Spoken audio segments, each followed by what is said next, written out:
Okay, short one. So I'm not as eloquent as Bruce. I have to have notes, and I may get a little lost, so bear with me. My name is Margarita, and I am a long-time, lifelong friend of Cheryl's.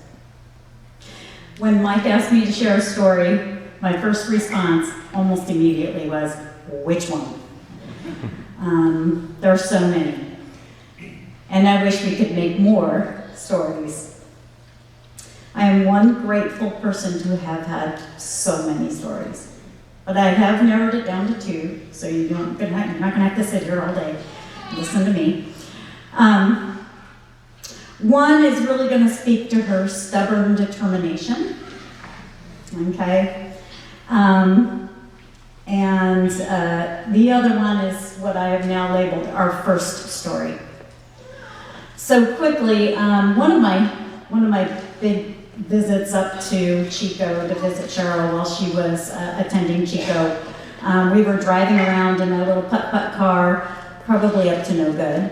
And Cheryl sees this man, and he's in a wheelchair, and he's headed towards the curb to go up the curb. And she grabs my arm, yes, while I'm driving, and says, "Stop. I have to help this man. I have to help him." I'm like, "Cheryl, I think he's got it under control." And she says, "No, I am going to be a nurse. Nurses help people. I am going to help this man." So I stopped the car. I'm not getting out of the car because I am not going to be a nurse, right? So I am looking through the rearview mirror, and I'm just like, "Okay, honey, help him up the curb." Just as I look in the rearview mirror, Cheryl does one of these things. And the man falls on the sidewalk. So I turn the engine off, I go running out there, and the man is yelling and cussing and saying, "I don't care if you're going to be a nurse. Leave me alone." And she is apologizing, and it's okay, and it was a soft landing, not a hard landing. And we go running back to our car, stunned silence. I think she's going to cry, so I turned to her and I said, "Which hospital do you think you'll be working at?" And she says, "Well, I'm hoping Enloe." And I said, "Good, I'll be sure not to ever go there." And then she started laughing. We have laughed about that story through the years. And when I was up with Cheryl in her final months, I told her that story, and the biggest smile on her face about the wheelchair. So that is an example of her stubborn determination, but also her kindness in her heart. She was bound into her, determined to help this man. But probably the most memorable story was our first story. And that's when I first met Cheryl. I was no more than 5 years old. Cheryl was probably 4 or 5. And Doug and Sandy were taking a family stroll around the corner. And I was outside with my parents, and they were all chatting. I was the most socially awkward person, afraid of my own shadow, didn't have any friends. And Cheryl reached out her hand and said, "Will you be my friend?" And she had that incredible smile. Yes, folks, she was born with it. And I took her hand and I said yes. And that one moment, I'm sorry, it just led to many years of incredible, incredible friendship.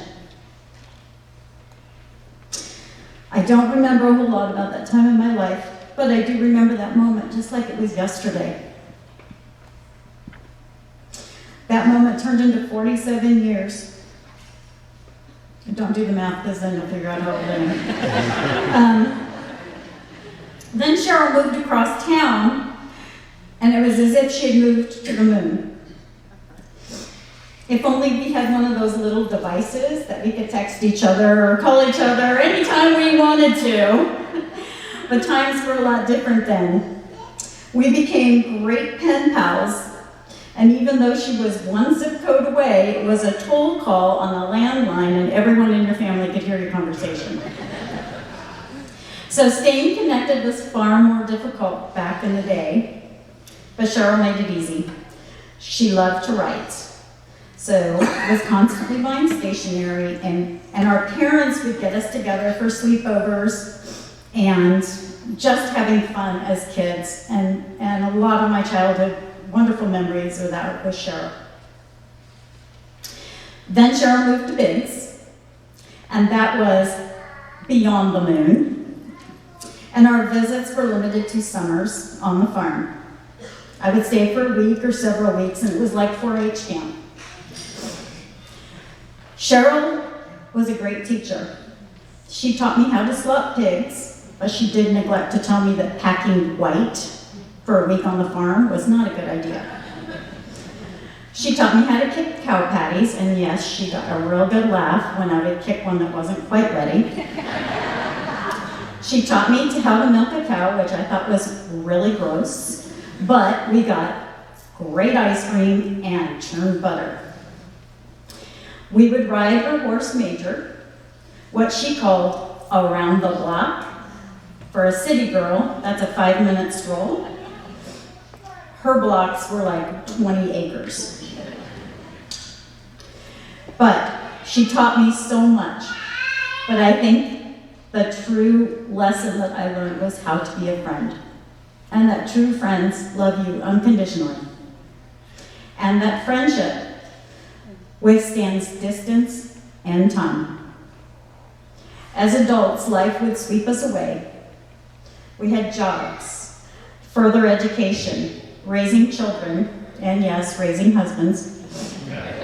I knew I could always pick up the phone and call her, and we could spend hours catching up as if we never missed a beat. She was the first friend I called when stuff happened. If I got a new boyfriend, when I got engaged, when I was pregnant, when life events happened, or when I just wanted to catch up on how her life was. She was the one friend I called when I learned that my husband had been diagnosed with ALS. And although she had already been having symptoms, she never said a thing.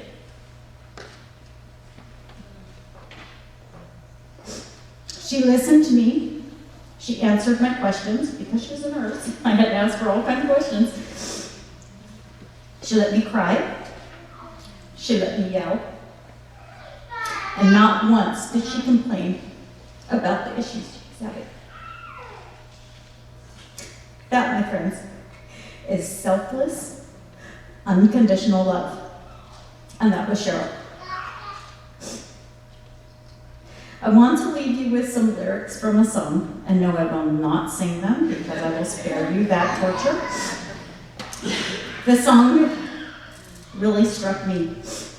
We wear these shirts that say, "We're Cheryl's angels," but she's my angel.